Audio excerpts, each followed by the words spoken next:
ആദ്യമായി എനിക്ക് പറയാൻ ഉള്ളത്, ഈ യോഗത്തിലെല്ലാം പോകുമ്പോൾ സന്തോഷമുണ്ട് പങ്കെടുക്കാൻ എന്ന് പറയുന്ന ഒരു വ്യക്തിയാണ്. ധർമ്മടത്തിൽ വന്നപ്പോൾ മുഖ്യമന്ത്രിയുടെ കോൺസ്റ്റിറ്റ്യുവൻസിയാണ്. മറ്റ് സ്ഥലത്തിൽ നിന്നും വികസനം നടക്കുന്നില്ല എന്ന് എല്ലാവർക്കും അറിയാം. പക്ഷെ ഇവിടെ മുഖ്യമന്ത്രി 10 കൊല്ലമായ ഒരു MLA, അദ്ദേഹം എന്തെങ്കിലും ചെയ്തിട്ടുണ്ടാവും എന്നൊരു പ്രതീക്ഷ കൊണ്ടാണ് ഞാൻ ഇവിടെ എത്തിയത്. പക്ഷേ ഞാൻ ഇന്ന് കണ്ടതും കേട്ടതും ജനങ്ങളുടെ പ്രശ്നങ്ങൾ മനസ്സിലാക്കുന്നതും ഇതെല്ലാം കേൾക്കുമ്പോൾ സങ്കടമുണ്ട്, സന്തോഷമില്ല. സങ്കടത്തിന്റെ കാരണം എന്ന് പറഞ്ഞാൽ 10 കൊല്ലം മുമ്പ് എല്ലാം ശരിയാവും എന്നൊരു വാഗ്ദാനം കൊടുത്ത് വോട്ട് നേടി ഒരു MLA അല്ല, 95 MLA-മാരാണ് ഈ അസംബ്ലിയിൽ ഇരിക്കുന്നത്.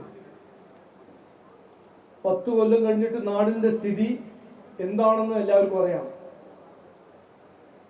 ഏറ്റവും കൂടുതൽ തൊഴിലില്ലായ്മ, ഏറ്റവും കൂടുതൽ വിലക്കയറ്റം. ഇതെല്ലാം ചെയ്യുമ്പോൾ, ഇതെല്ലാം നടന്നു കഴിഞ്ഞ് 10 കൊല്ലം കഴിഞ്ഞിട്ട് ഇലക്ഷന്റെ മുമ്പ് വിവാദങ്ങൾ മാത്രമേ ഇന്ന് ഇവിടെ മുമ്പോട്ട് വയ്ക്കാൻ ഈ രണ്ട് പാർട്ടിയും, കോൺഗ്രസും CPM-ഉം കഴിയുന്നു.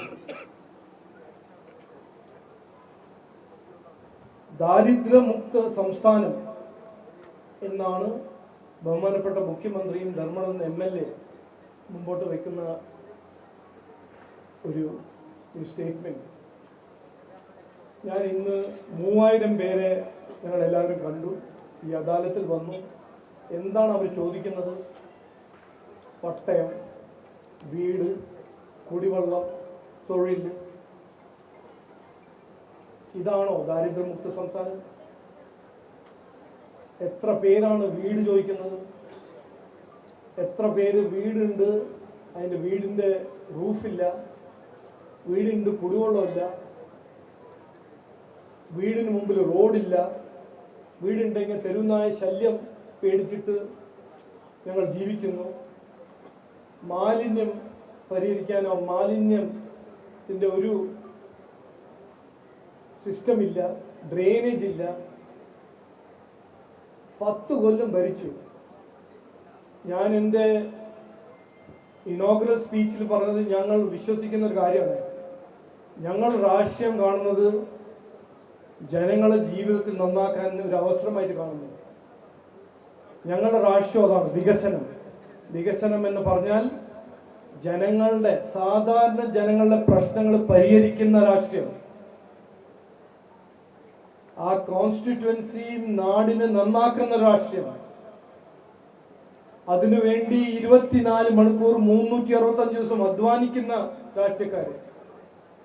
നമ്മളെ കുട്ടികൾക്ക് നല്ല ഭാവി സൃഷ്ടിക്കുന്ന രാഷ്ട്രീയം. സാധാരണക്കാരന്റെ ഒരു സാധാരണ പ്രശ്നങ്ങൾ, ആരോഗ്യം, ഭക്ഷണം, വിദ്യാഭ്യാസം, ഇതെല്ലാം ചെയ്തു കൊടുക്കാനാണ് ഞങ്ങൾ രാഷ്ട്രീയത്തിൽ ഇറങ്ങുന്നത്. പക്ഷേ 140 MLA-മാരാണ് ഈ സംസ്ഥാനത്തിൽ. ഏറ്റവും വലിയ MLA ആണ് ഇവിടെ, മുഖ്യമന്ത്രിയായ MLA. 10 കൊല്ലം ഭരിച്ചു, വാഗ്ദാനം കൊടുത്ത് വോട്ട് നേടി. പക്ഷെ ഇന്നും ഒന്നും ചെയ്തിട്ടില്ല, ഒന്നും നടന്നിട്ടില്ല. എന്നിട്ട് ഇലക്ഷന്റെ 30 ദിവസം മുമ്പേ എന്താണ് ചർച്ച? MLA പറയുന്ന കാര്യങ്ങൾ എന്താണ്? ഇറാന്, ഗാസ, ഇതെല്ലാണോ നമ്മൾ ചർച്ച ചെയ്യേണ്ടത്? ജനങ്ങളുടെ പ്രശ്നങ്ങളെ കുറിച്ചല്ല ചർച്ച ചെയ്യേണ്ടത്. അത് നിങ്ങളുടെ കടമയല്ലേ? അത് ഒരു MLA ആണെങ്കിൽ ജനങ്ങളുടെ പ്രശ്നങ്ങൾ പരിഹരിക്കാൻ അത് നിങ്ങളുടെ ഒരു ആദ്യത്തെ പ്രയോറിറ്റി അല്ലേ? ഗാസ, ഇറാൻ, സിറിയ അതെല്ലാം പിന്നെ നോക്കാം. അപ്പോ ഞാൻ ഇവിടെ വന്ന് എനിക്ക് വളരെ സങ്കടമുണ്ട്. പക്ഷെ ഞാൻ ഇന്ന് പറയാൻ ആഗ്രഹിക്കുന്നത്, ഇവിടെ ഞങ്ങൾ എല്ലാം നോട്ട് ചെയ്തിട്ടുണ്ട്. 3000 ചില്ലറ പരാതികൾ BJP ഈ അദാലത്ത് വഴി ഞങ്ങൾ കിട്ടിയിട്ടുണ്ട്. ഞങ്ങളിത് ആത്മാർത്ഥമായ സത്യസന്ധയോട് ഞങ്ങൾ പരിഗണിക്കും എന്ന് ഞാൻ ഇന്ന് ഉറപ്പു തരുന്നു. ഇത് ഞങ്ങൾ ആദ്യമായി ചെയ്യുന്ന കാര്യമല്ല. ഓഗസ്റ്റ് 2025 BJP 30 ജില്ലാ ഓഫീസസിൽ ഹെൽപ്പ് ഡെസ്ക് തുടങ്ങി. ഞങ്ങൾ ഹെൽപ്പേഴ്സ് തുടങ്ങി. വോട്ടിന് വേണ്ടിയിട്ടാണോ? അല്ല. അതുകൊണ്ട് വോട്ട് കിട്ടുമോ? കിട്ടിയാൽ കിട്ടി, കിട്ടിയില്ലെങ്കിൽ കിട്ടിയില്ല. ആ ഹെൽപ്പ് ഡെസ്ക് വഴി കഴിഞ്ഞ 8 മാസം 1 ലക്ഷത്തിൽ കൂടുതൽ മലയാളികളുടെ പ്രശ്നങ്ങൾ ഞങ്ങൾ പരിഹരിച്ച പാർട്ടിയാണ് ഈ BJP NDA. അത് പറയാൻ കരുത്തുണ്ട്, ധൈര്യമുണ്ട്, പറയാൻ ഞങ്ങൾക്ക് കോൺഫിഡൻസ് ഉണ്ട്. അതുപോലെ CPM-ന് കഴിയോ, കോൺഗ്രസിന് കഴിയോ? ശോഭാജി ഒരു കൃത്യമായ ഒരു ചോദ്യം ചോദിച്ചു. ഇത് ആലോചിക്കേണ്ട ഇഷ്യൂസ് ആണ്. നമ്മൾ എല്ലാവരും ഇവിടെ ഈ ജനാധിപത്യ സംവിധാനത്തിന്റെ ഭാഗമാണ്. ഈ ഏത് പാർട്ടിക്ക് നിങ്ങൾ വോട്ട് കൊടുത്താലും ഞങ്ങൾ എല്ലാവരും ഈ ഡെമോക്രസിനെ സ്ട്രെങ്തൻ ചെയ്യുന്ന ആൾക്കാരാണ്, വ്യക്തികളാണ്. 10 കൊല്ലം ഇവിടെ കാര്യങ്ങൾ നടക്കാത്ത സമയം എന്തുകൊണ്ട് പ്രതിപക്ഷ പാർട്ടി ഒരു വാക്ക് പറഞ്ഞില്ല? അവരുടെ ഉത്തരവാദിത്വമല്ലേ? ഒരു MLA-ന്റെ കടമയാണെങ്കിൽ MLA-ന്റെ ഉത്തരവാദിത്വം വികസനമാണ്, ജനങ്ങളുടെ പ്രശ്നങ്ങൾ പരിഹരിക്കണമെന്നാണെങ്കിൽ പ്രതിപക്ഷത്തിൽ ഇരിക്കുന്ന കോൺഗ്രസ് പാർട്ടിന്റെ ഉത്തരവാദിത്വമല്ലേ ചെയ്യാത്ത കാര്യങ്ങളെ കുറിച്ച് അസംബ്ലിയിൽ സമരം ചെയ്യുക, അസംബ്ലിയിൽ ജനങ്ങൾക്ക് വേണ്ടി ഫൈറ്റ് ചെയ്യുക? അത് അവരുടെ ഉത്തരവാദിത്വമല്ലേ? ചെയ്തോ? ഈ ജില്ലയുടെ ഒരു മുഖ്യമായ ഒരു MLA ആണ് കോൺഗ്രസിന്റെ പ്രസിഡന്റ്. അദ്ദേഹം PAC-ന്റെ ചെയർമാനാണ്, പബ്ലിക് അക്കൗണ്ട്സ് കമ്മിറ്റിയുടെ ചെയർമാനാണ്. ഞാൻ അസംബ്ലി കഴിഞ്ഞ 10 കൊല്ലം അദ്ദേഹത്തിന്റെ ട്രാക്ക് റെക്കോർഡ് പഠിച്ച് മനസ്സിലാക്കിയ ആളാണ്.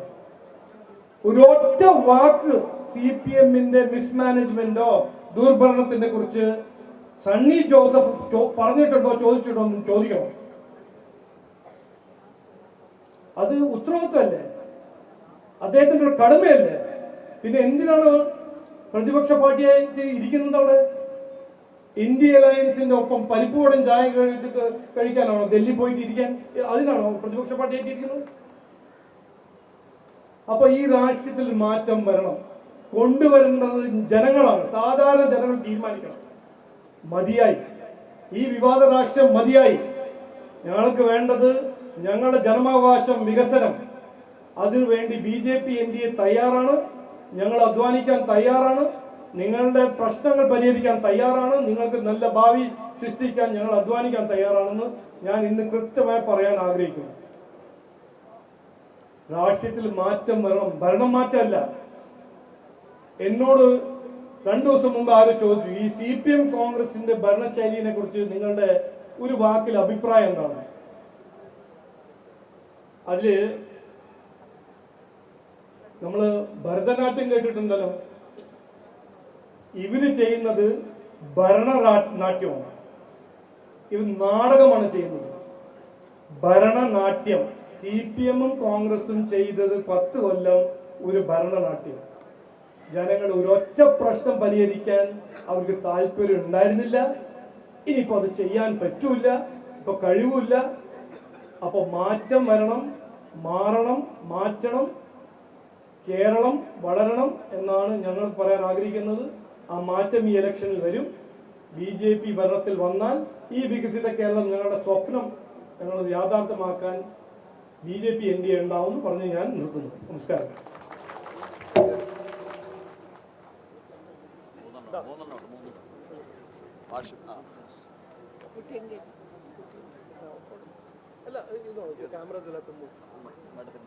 മതിയായി MLA.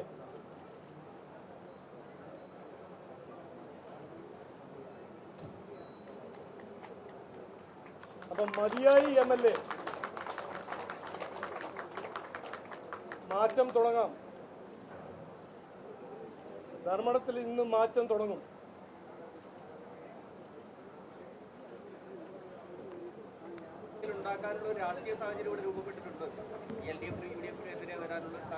അല്ല, ഞാൻ ഇത് എന്നോട് ആദ്യം മാധ്യമ സുഹൃത്ത് ചോദിച്ചിട്ടുണ്ട്. ഞാൻ പറഞ്ഞില്ല, ഞാൻ രാഷ്ട്രീയ വിദ്വാനല്ല, പക്ഷെ സാമാന്യ ബുദ്ധി ഉണ്ട്. അതാണ് എല്ലാ സാധാരണ മലയാളിയുടെ മനസ്സിൽ എന്താണ് ഒരു സാമാന്യ ബുദ്ധി. എത്രയോ കൊല്ലമായി ജനങ്ങൾ കൊടുത്ത അവസരമല്ലേ LDF-നും UDF-നും? എന്താണ് കിട്ടിയത്? ഇന്ന് കഴിഞ്ഞ 10 കൊല്ലം LDF-ഉം UDF-ഉം രണ്ടല്ല ഒന്നായിരുന്നു. എന്നിട്ട് കിട്ടിയത് ഇതല്ലേ? അപ്പോൾ ജനങ്ങളുടെ മുമ്പിൽ ഇപ്പോൾ ഒരു ഓൾട്ടർനേറ്റ് ആയിട്ട് BJP NDA ആണ്. അത് വരുന്നുണ്ട്. അതിൻ്റെ അപ്പുറം നരേന്ദ്രമോദിജി ഈ പദ്ധതികളെല്ലാം ഇവിടെ നമ്മൾ കാണുന്നത് എന്താ? നരേന്ദ്രമോദിജി നടപ്പിലാക്കിയ പദ്ധതികൾ, വീട്, കുടിവെള്ളം, ഇൻഷുറൻസ്, ഹെൽത്ത് ഇൻഷുറൻസ്, ഇതെല്ലാം ജനങ്ങൾക്ക് കിട്ടുന്നില്ല.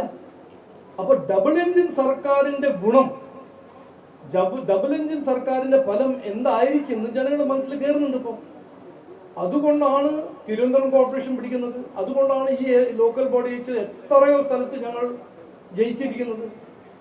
പിന്നെ പണ്ട് ഞങ്ങളുടെ എതിരെ ഒരു പ്രചരണം നടത്തിയത് ഞങ്ങളൊരു വർഗീയവാദി പാർട്ടിയാണ്, കമ്മ്യൂണൽ പാർട്ടിയാണ്, തേങ്ങയാണ് എന്ന് പറഞ്ഞത്. ആ പ്രചരണം ഇപ്പൊ പൊളിഞ്ഞല്ലോ. ജമാഅത്തിന്റെ മടിയിലിരുന്ന് രാഷ്ട്രീയം ചെയ്യുന്നവരാണ് ഇതെല്ലാം പറഞ്ഞിരുന്നത്.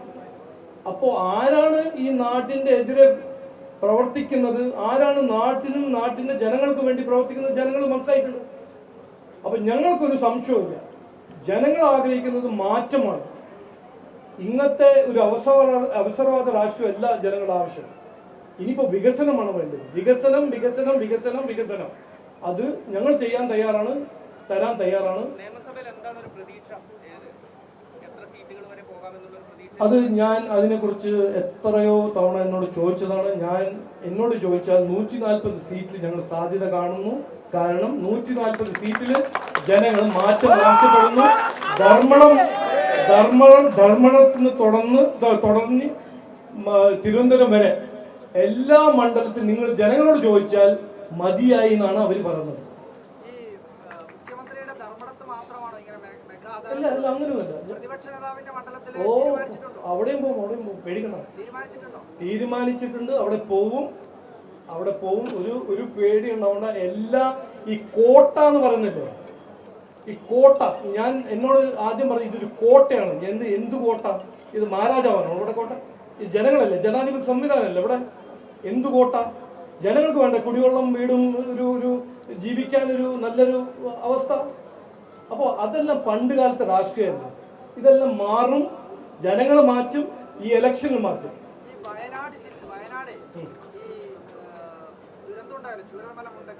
അവിടെ ഇപ്പോൾ സർക്കാരിന്റെ വീടുകൾ വിതരണം ചെയ്തു, മുസ്ലിം ലീഗിന്റെ വീടുകൾ വിതരണം ചെയ്തു, കോൺഗ്രസിന്റെ വീടുകൾക്ക് തറക്കല്ലിട്ടു. BJP എന്ത് കൊടുത്തു എന്നൊരു ചോദ്യം.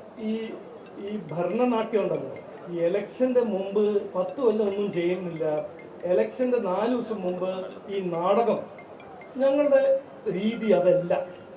ഞാൻ കൃത്യമായി പറയാൻ ആഗ്രഹിക്കുന്നു, സുഹൃത്തുക്കളോട് ഞാൻ പറയാൻ ആഗ്രഹിക്കുന്നത്, ഞങ്ങൾ ഈ 10 കൊല്ലം പ്രവർത്തിച്ച പാർട്ടിയാണ്. ഈ നാടിനെ 2014 മുതൽ ഇന്ന് വരെ 24 മണിക്കൂർ 365 ദിവസം അധ്വാനിച്ചിട്ടാണ് ഈ സ്ഥിതിയിൽ കൊണ്ടുവന്നത്. മനസ്സിലായില്ലേ? അപ്പോൾ ഈ ഇലക്ഷന്റെ 10 ദിവസം മുമ്പ് 4 വീട് ഇതുവരെ എന്തായിരുന്നു ചെയ്യുന്നത്? അപ്പൊ ജനങ്ങൾക്ക് വീട് ആവശ്യം ഉണ്ടായിരുന്നില്ലേ ഇതിന്റെ മുമ്പ്? അല്ല, BJP കൊടുത്ത അത് ഞാൻ ലിസ്റ്റ് തരാം, ചർച്ച ചെയ്യാൻ തയ്യാറാണ്. BJP കഴിഞ്ഞ 10 കൊല്ലം നാടിന് വേണ്ടിയത് ഞാൻ NDRF-ന്റെ ചെലവ് അതെല്ലാം പറയാൻ തുടങ്ങണോ? അല്ല, വീട് ഉണ്ടാക്കുന്നത് സംസ്ഥാന സർക്കാർ അല്ല. നിങ്ങളത് വെറുതെ ശ്രദ്ധ തിരിക്കാൻ നോക്കരുത്. അല്ല, ഞാൻ പറഞ്ഞത് സംസ്ഥാനത്തിന് വേണ്ടി നരേന്ദ്രമോദിജി സർക്കാർ എന്തെല്ലാം ചെയ്തു എന്നൊരു ചോദ്യം ഉണ്ടെങ്കിൽ ഞാൻ അത് ലിസ്റ്റ്, ഒരു 10 പേജിന്റെ ലിസ്റ്റ് തരാൻ തയ്യാറാണ്. ഈ ഇലക്ഷന്റെ മുമ്പ് നാടകം ചെയ്യുന്നത് ഞങ്ങളുടെ രീതിയല്ല, അത് അവരുടെ രീതിയാണ്. നിങ്ങൾ അതിൽ പെടേണ്ടതാണ് എന്റെ ഒരു അഭ്യർത്ഥന. മുഖ്യമന്ത്രി പറയുന്നത് വികസനം തടയുന്നത് BJP ആണ്, കേന്ദ്ര സർക്കാർ ഒന്നും തരുന്നില്ല. നോക്കൂ, സദാനന്ദ മാഷ് ഇപ്പൊ എന്താ പറഞ്ഞു? ഞാനിപ്പോ പറഞ്ഞുതരാം തെളിവ്. ഞങ്ങളുടെ വാർഡ് മെമ്പറുള്ള പഞ്ചായത്തും മുനിസിപ്പാലിറ്റിയിലും റോഡ് ചെയ്യുന്നില്ല. CPM ഭരിക്കുന്ന മുനിസിപ്പാലിറ്റി പഞ്ചായത്ത്. ഞാൻ തെളിവ് തരണോ? എന്നിട്ടാണ് ഇവർ പറഞ്ഞു. നോക്കൂ, ഇരട്ടത്താപ്പ് എന്ന് പറഞ്ഞാൽ അതിന്റെ മറ്റൊരു പേരാണ് CPM. ഇരട്ടത്താപ്പാണ് CPM-ന്റെ ഐഡിയോളജി. ജനങ്ങളെ വെറുതെ ഓരോന്ന് പറഞ്ഞ് ശ്രദ്ധ തിരിച്ച് വിഡ്ഢിയാക്കാൻ രാഷ്ട്രീയം. ഞാൻ ഏറെ ബഹുമാനത്തോട് പറയുന്നു, അതിന്റെ കാലങ്ങൾ കഴിഞ്ഞു. അങ്ങനെയാണെങ്കിൽ എൻ്റെ ഒപ്പം വന്ന് കരുത്തും ധൈര്യവും ഉണ്ടെങ്കിൽ വന്ന് ഡിബേറ്റ് ചെയ്യാൻ മുഖ്യമന്ത്രി വരണം. ഞാൻ തയ്യാറാണ്. 10 കൊല്ലം ഞങ്ങൾ എന്ത് ചെയ്തു, ഞങ്ങളിത് മുമ്പോട്ട് തയ്യാറാണ്. ഞങ്ങൾ എന്ത് കൊടുത്തു, ഇവരെന്ത് ചെയ്തു ചെയ്തില്ല, ഞാൻ മുമ്പോട്ട് വെക്കാൻ തയ്യാറാണ്. എന്തുകൊണ്ട് ഞാനിത് ഒരു 2 മാസമായിട്ട് പറഞ്ഞ കാര്യമാണ്. എന്തുകൊണ്ട് മുഖ്യമന്ത്രി ഇതിന് തയ്യാറല്ല? നിങ്ങൾ ചോദിക്കൂ, ഞാൻ റെഡിയാണ്. എൻ്റെ പൊട്ട മലയാളത്തോണ്ട് ഞാൻ ഡിബേറ്റ് ചെയ്യാൻ തയ്യാറാണ്. അദ്ദേഹം ഭയങ്കര മലയാളി വിദ്വാനുമാണല്ലോ. എൻ്റെ മലയാളത്തിന്റെ ഒപ്പം ഫാക്ട്സും ഉണ്ടാവും, ഫിഗർസും ഉണ്ടാവും, ഡേറ്റയും ഉണ്ടാവും, സത്യം ഉണ്ടാവും. അദ്ദേഹത്തിന്റെ മലയാളത്തിന്റെ ഒപ്പം ഉണ്ടാവും ഈ ഇങ്ങനെ ഒരു പ്രചരണം. ഈ പറഞ്ഞ വികസന വിവേചനം എന്ന് പറഞ്ഞല്ലോ, അപ്പൊ തിരിച്ച് നേരത്തെ ബഡ്ജറ്റ് വന്ന ഘട്ടത്തിൽ പറഞ്ഞത് കേരളത്തിന് ഒരു കടലാമയെ മാത്രം വികസനം അല്ല. ആരാ ഈ പറഞ്ഞ ആളാരാ? CPM നേതാക്കൾ. പിന്നെ അത് CPM അല്ല, അത് ആരോപണമാണല്ലോ ഇപ്പൊ പറഞ്ഞ. അല്ല, ഈ സംസ്ഥാനത്തിൽ എത്ര വന്ദേ ഭാരത് ട്രെയിൻ കിട്ടി? എത്ര സ്റ്റേഷൻ ആധുനികരം സ്റ്റേഷന്റെ മോഡേണൈസേഷൻ നടത്തി? അല്ല, അതെല്ലാം ബഡ്ജറ്റ് വന്നില്ലല്ലോ. ഈ ബഡ്ജറ്റിൽ 37,000 കോടി അൺടൈഡ് ഗ്രാന്റ് ആണ് ഗവൺമെന്റ് ഇന്ത്യ കൊടുക്കുന്നത്, കേരള സംസ്ഥാന ഗവൺമെന്റ്. എന്തായിരുന്നു അതിന്റെ മുമ്പത്തെ ബഡ്ജറ്റിൽ? 20,000 കോടി. അപ്പൊ അതിനെ കുറിച്ചൊന്നും പറയില്ല. അല്ല, ഞങ്ങൾ ചർച്ച ചെയ്യാൻ തയ്യാറാണ്. നിങ്ങൾ അവരോട് പറയൂ, നിങ്ങൾ CPM-ന്റെ അഭിപ്രായം BJP തന്നിട്ടില്ല ആണെങ്കിൽ വന്ന് ഡിബേറ്റ് ചെയ്യൂ. എന്റെ ഒരു വെല്ലുവിളി, ചാലഞ്ച് പറയൂ. ധൈര്യം ഉണ്ടെങ്കിൽ, കരുത്തുണ്ടെങ്കിൽ. CPM-കാരല്ല വലിയ സ്ട്രോങ് മാൻ എന്നെല്ലാം പറഞ്ഞു നടക്കുന്നത്. ഞാൻ ചാലഞ്ച് ചെയ്യുന്നു, വന്ന് ഡിബേറ്റ് ചെയ്യുന്നു. 10 മിനിറ്റ് ഞാൻ പൊളിക്കവരെ. 10 മിനിറ്റ് മതി. അതുകൊണ്ട് വരില്ല.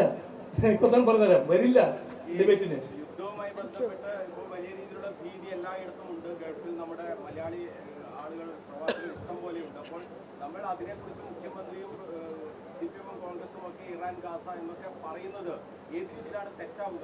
അല്ല, ഞാൻ പറഞ്ഞത് എന്താണ്, ഞാൻ പറയട്ടെ. എന്തുകൊണ്ട് അവര് ഇറാന്റെ UAE-ന്റെ അറ്റാക്ക് കണ്ടമീനില്ല? എന്തുകൊണ്ട് ബഹ്റൈനും കുവൈറ്റും? മലയാളികൾ എവിടെയാണ്? കുവൈറ്റും ബഹ്റൈനും സൗദി അറേബ്യയിലും UAE-യിലല്ല. അപ്പൊ എന്തുകൊണ്ട് അത് പറയുന്നില്ല? ഈ ഇറാന്റെ വാല് എന്താ മാത്രം പിടിക്കുന്നത്? അപ്പൊ പറയണ്ടേ, UAE-യിൽ അറ്റാക്ക് ചെയ്യാൻ പാടില്ല, ബഹ്റൈന്റെ മിസൈൽ അറ്റാക്ക് ചെയ്യാൻ പാടില്ല. നമ്മളെ ആൾക്കാർ അവിടെ ഉണ്ട്, എത്രയോ മലയാളീസ് അവിടെ ഉണ്ട്. അവരുടെ കുടുംബങ്ങൾ അവരാണ് കാശയക്കുന്നത്. ഈ സംസ്ഥാനത്തിന്റെ ഇക്കോണമിന്റെ ഏറ്റവും ഒരു പ്രധാനപ്പെട്ട ഫാക്ടർ എന്താ? അവരുടെ റെമിറ്റൻസസ് അല്ലേ. അപ്പൊ അവരെ സംരക്ഷിക്കണ്ടേ? അതിനെ കുറിച്ച് 2 വാക്ക് പറയണ്ടേ? പറഞ്ഞിട്ടുണ്ടോ ഇതുവരെ? ഒരു വാക്ക് പറഞ്ഞിട്ടില്ല.